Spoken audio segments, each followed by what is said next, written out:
Well,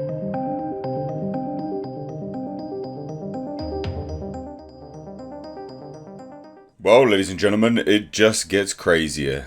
The saga of Ezra Miller, genuinely crazier and crazier. Remember that incident with the woman? You know, where he choked her out? She's come forward and told the story now. Also, barmen who were working at that bar, detailing more stories about everything else he was getting up to at the time. Madness. Absolute madness. I've also had people reach out to me directly, individuals that have worked in a bar in London during filming where Ezra Miller frequented, and he was an arsehole there as well. It just seems a pattern of behaviour this chap seems to follow. If you see me blinking, I have a problem with my eye, so I'm not going crazy, I'm not tweaking out. I've got like an issue with one of my eyeballs, so apologies. But let's take a look at this so you can not have to stare at my weird eye. Ezra Miller accused of harassing a woman in it was a woman in Germany and Iceland. Choking victim now breaks her silence. I just look at this stuff and I go, what on earth is going on with this individual? So in the spring of 2020, as the COVID crisis was rapidly becoming a global pandemic, Ezra Miller began wearing out his welcome in Iceland. The actor, best known for playing the DC superhero The Flash, because loads of people still don't even know who this guy is. But yeah, he's The Flash. And then he starred in Fantastic Beasts, right? So he was filming a Fantastic Beasts film. And they say, he's filming The Secrets of Dumbledore in London when the shoot was halted on March 15th, 2020 due to COVID. Now, apparently, that was also when he was being an arsehole in London, just as an FYI. Now, in the weeks after, Miller, who identifies as nothing, became a regular at bars in Iceland's capital, Reykjavik. I butchered that. Where locals came to know and even befriend him. Many recognised Miller from, his earliest breakout movie, The Perks of Being a Wallflower, and we need to talk about Kevin. However, obviously, the irony now is we need to talk about Ezra Miller. Now, obviously, that's where, and this is art imitating life, or life imitating art, where he played a troubled teen who brought a bow and arrow to school and murdered his classmates. Now, we'll just get to why there's sort of like a life imitating art anyway. So Miller, then 27, also started to show a different volatile side to their personality, one that began to concern Icelanders. Again, he was doing this in London. I've had people reach out to me. He was doing this in London. So there was always something with Ezra, said Carlos Rainier, the bartender at Prickio Kaffehus, again butchering that, a pub located in the heart of Reykjavik. Rainier said he intervened in 2 altercations at Prickio involving Miller. The first was a heated argument between Miller and a male patron that began as banter but ended in the actor putting the man in a chokehold and later slapping him. Why are so many individuals succumbing to what can only be described as a little bitch? I'm so confused. Just drop kick the mofo. Like, what is going on? What is wrong with people? Rainier, who broke up the fight, says Miller later apologised and the other patron quickly shrugged it off as a joke. The actor was allowed to continue frequenting the bar. But that was a mistake. Because, let's check this out. We just brushed it off as 2 friends getting drunk and getting in a fight, Rainier said. It's Iceland. That happens twice a weekend. But the next altercation, in which Miller assaulted a woman at the bar, was harder to discount. The incident grabbed global headlines. It didn't, actually. It grabbed global headlines from YouTubers. Barely any mainstream media picked it up. Just as an FYI. Like, YouTubers have been doing mainstream journalist jobs for bloody ages now. It's becoming a bit of a joke. But no, the incident didn't grab global headlines. YouTubers did. Because there was footage of Miller placing a woman in a chokehold and then pushing her to the ground. So soon after the incident, Variety had spoken with the woman that Miller had assaulted and recently confirmed that her comments could be printed for the article. She asked to remain anonymous out of concern for her privacy, and she's telling her story publicly for the first time. Now, in the blurry video, Miller is seen confronting the woman who's smiling and waving her arms as she walks towards them, asking, Do you want to fight? Is that what you do? After Miller grabs her neck, she lets out an audible gasp, and the person filmed with the video stops to intervene, Variety has confirmed. So according to 3 sources, so it's corroborated, that's due diligence right there, 3 separate sources, the woman had been speaking to Miller at the bar prior to the quarrel. She said she inquired about the actor's feet, which were visible in flip-flops, after noticing some wounds, which Miller then explained were battle scars from a fight. After discussing how he got them, she began to walk away but turned around and joked, "But just so you know, I could take you in a fight." Miller replied, "You really want to fight?" And the woman told him to meet her in the smoking area in 2 minutes. So eventually, Miller confronted her outside the bar. "I think it's just fun and games," but then it wasn't, she said. A mentalist, absolute mentalist. So it's a sentiment echoed by another woman, Nadia. She requested that only her first name be used out of concern for her privacy, because Ezra Miller is well known for harassing individuals that speak out about him, by the way, who alleges in an interview with Variety that after a warm 2-year friendship with Miller, mostly via text messages, the actor came to her Berlin apartment late one evening in February 2022 at her invitation.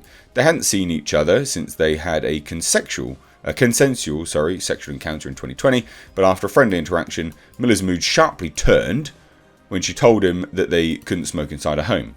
Pretty fair point, to be honest. It smells. And that just set him off, Nadia said. "I asked him to leave about 20 times, maybe more, and he started insulting me. I'm a transphobic piece of shit. I'm a Nazi. It became so stressful for me. He was going around my house looking at everything, touching everything, spreading tobacco leaves on the floor.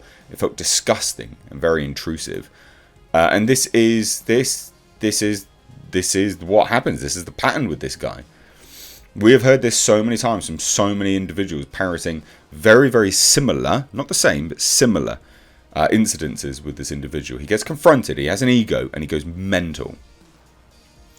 So after roughly half an hour of pleading, Nadia said she finally convinced Miller to leave once she had called the police.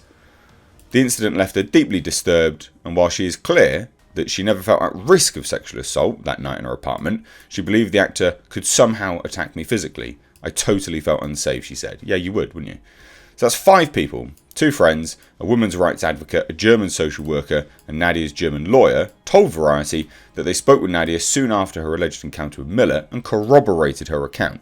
So again, due diligence with the journalistic integrity there. Finally, we're getting some. In April, Nadia filed a criminal complaint about her experience, which Variety has confirmed with the German State Prosecutor's Office in Berlin. While the prosecutor was investigating a charge of trespassing against Miller, their office said that it has discontinued its proceedings since the actor is no longer in Germany.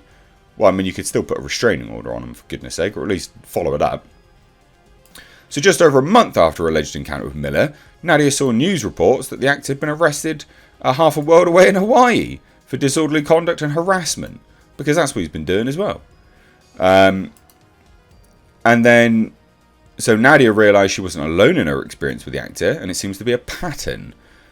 They jet set abuse. Yeah, he's just going around the world abusing people like an absolute raging lunatic. It's madness. And all this other stuff I've already covered. This guy's a fucking loose cannon. Now, this is the Iceland incident that's the video of it. We're not going to play it because demonetization and all that. But this is it in detail, right? Complete detail. I mean, it's crazy. It's really, really crazy, yeah? So they start talking about, if they weren't lighting incense or candles or even bringing in their own Bluetooth speaker and playing it super loud to overpower our music, there was always something. This is Iceland, the Iceland bartender. We'd approach him and say, "Hey, do you mind?" And there were other people here. It was a bit of a chuckle, and then he would go, "Yeah, sure." And he'd stop, only to continue it a little bit later. Basically, just been a prick.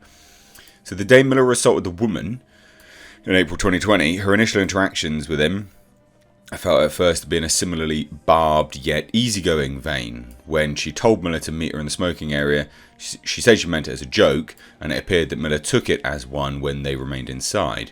But then a friend of the woman approached Miller and told them that he'd heard the actor didn't want to fight. My friend didn't have to say that, the woman allowed. It was just a joke, obviously, but Miller took that literally and got super mad and came running outside. That's when one of the woman's friends started recording. I think it's just fun and games, but then it wasn't.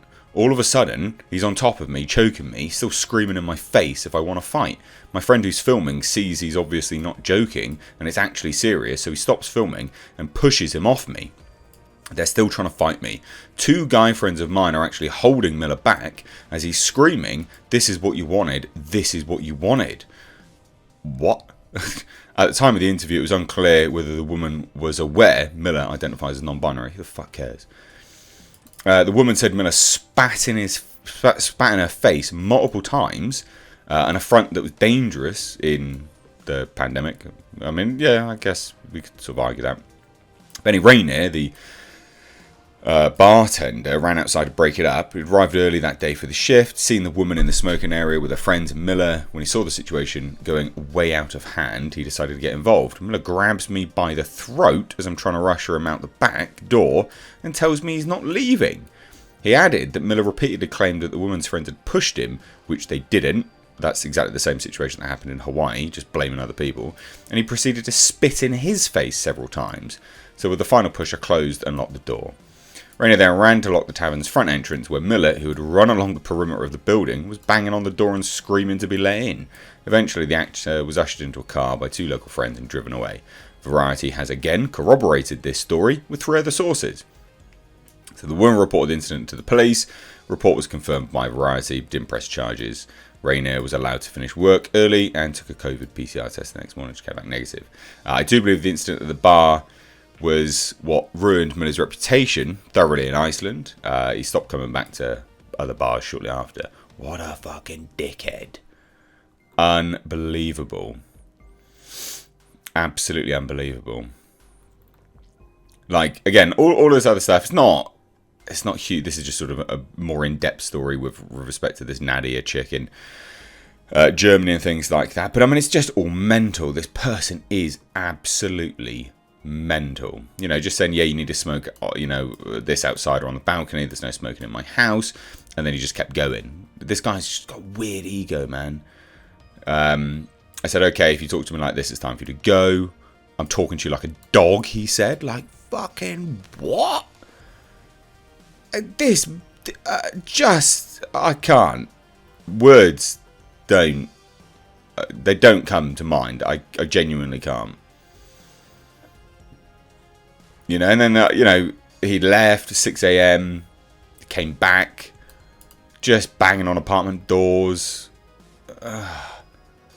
It's disgraceful. Absolutely disgraceful. Representatives for Miller had no comment. Yeah, fucking no wonder why. A source close to the situation tells Variety that Miller hopes to address the allegations at some point.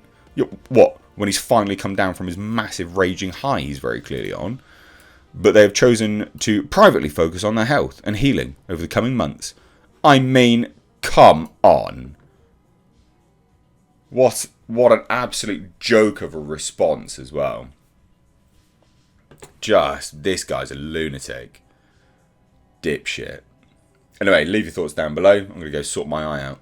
Also, ladies and gentlemen, consider checking out my Teespring store. Supporting the channel via this way does go a long way. But also, not only that, you do get to wear some awesome merch. These are one-of-a-kind designs designed for me by my graphic designer. We, of course, have our Clown World line, which is in mugs, hoodies, t-shirts. We've got Space Jeebus. And then for something a little bit different, we, of course, have right down at the bottom right here, we have our Pulsar GTIR. Also, ladies and gentlemen, consider checking out and supporting my second channel, which is Car Nonsense. This is a vlog and car channel. You can find links to this in the description box, along with my Teespring. Please do consider supporting.